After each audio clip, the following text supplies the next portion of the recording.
I thought I would talk you through how I do a walking meditation, my actual process. And this is the not so big woods at Norton Priory, and it's looked after by the Woodland Trust. And if you look around, despite it being the time of year it is, there are several evergreen species here, which is so important to our wildlife. It will encourage foxes, badgers and hedgehogs, just to name a few, into the area. With a walking meditation, I tend to simply begin with a breathing exercise, focusing on breathing correctly and focusing on counting those breaths. And when I feel ready, I slowly move through the woodland, waiting until a particular tree calls to me, and that's just an example. It may even be a plant.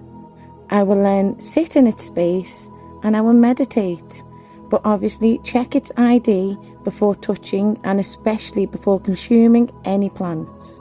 The videos I make are for entertainment and information purposes only. And this is maple, field maple, and it's an Acer species.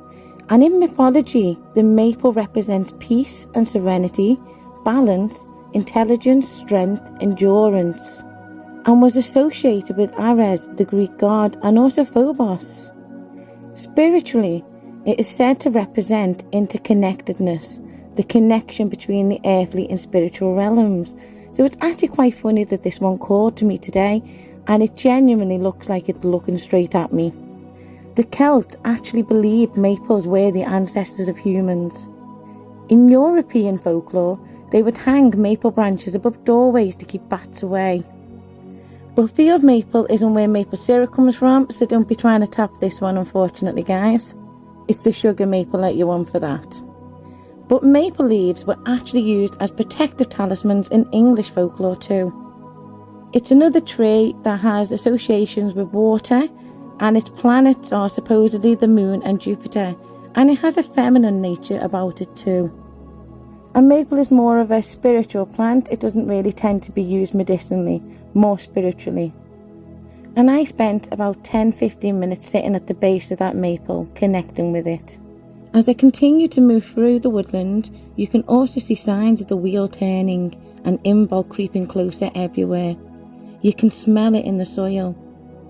And smell is such an important sense that we want to incorporate into our walking meditations. We really want to ignite all those senses. And notice how nature in this environment is not growing in neat little lines and rows.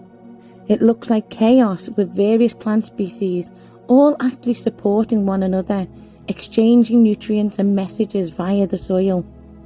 And in a mindful meditative walk, I may take some time to reflect on that too. I don't tend to set a time scale, and I also don't rush my meditation. When I am sat beside a tree or a plant that pulls me to it, I don't actually want to rush that moment, that process. I tend to find you know exactly when the right moment to disconnect is, and you will naturally do so. So the days are slowly starting to increase in length, in anticipation of imbolc, when we celebrate the returning of the light. And other signs apart from the plants that I'm showing you now are actually in this woodland. There's loads of species of woodpecker. The sound of nature, birds tweeting, the woodpeckers repeatedly striking the side of trees. All that sound is something that can be worked with to enhance your meditative experience. As I said before, it's about invoking all of our senses, from touch, sound, smell, sight. We want to invoke them all, and hopefully some of the metaphysical, spiritual ones too. Sadly, I didn't manage to capture any of the woodpeckers today. I would have liked to, one of my favourite birds. And you may feel a little silly doing this at first, but other people will just see you walking along, admiring nature, admiring the animals, enjoying your walk, and just being out there, healthy. It doesn't have to be made overtly obvious to the passerby, and most of them would just consider it that you just sat there resting after a bit of a walk, whether you're next to a beautiful tree, a stream, or some flowers. You may well likely even pass others doing just that themselves. Nature itself and just being in nature can be so therapeutic. It is stated that just 15 minutes can lower the stress hormone significantly. And you can also do this as a family too. It's about being present in the moment, slowing down and going inward. And I do turn the camera off whilst I meditate, but I'm happy to show you all the walking bits in between. And if you manage to be out in nature at sunset or sunrise, that is actually a wonderful way of sending those crucial, important signals to your brain and resetting that circadian rhythm. Obviously, it doesn't happen after just one trip out there. This is repeated exposure to the natural light of the planet in line with the seasons, and that is what helps our circadian rhythm to fall into balance easier. I spent a little bit of time here looking at this on my way back, to be honest. Absolutely beautiful.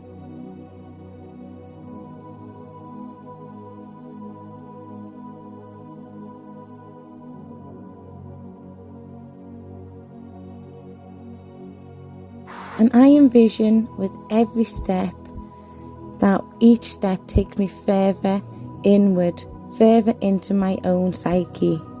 My outward steps reflect the inner journey of my mind and my subconscious, and that connection that I'm trying to make between the two.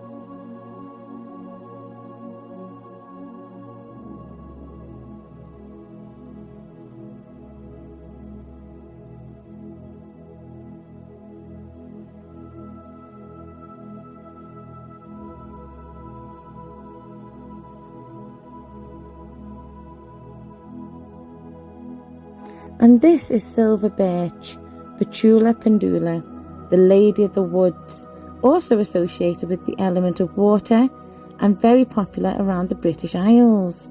And as you can see, the branches and the trunk develop this thin white covering of fresh bark, and it peels off in strips.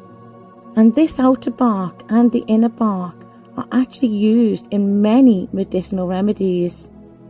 I personally make a birch tar soap for my hidradenitis, for example.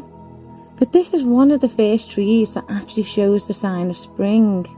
And the sap is usually foraged in spring, but I buy mine in from reputable sources. And it's not just the sap or the bark that is used. You can also work with the leaves medicinally too. As a medicine, birch is amazing for wound healing, or so it's stated.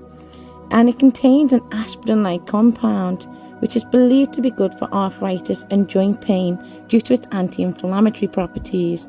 It's also a really powerful diuretic, so good for UTIs. And it's rich in flavonoids and is a popular ingredient in cosmetics too. And the chaga mushroom actually also grows on this beautiful tree. And spiritually, it's associated with purification and protection. Maypoles were also traditionally made from birch, and the twigs were used to light the Beltane fires. And there's also a folklore link with fertility in the past too, said to represent new beginnings and the start of summer and the end of winter.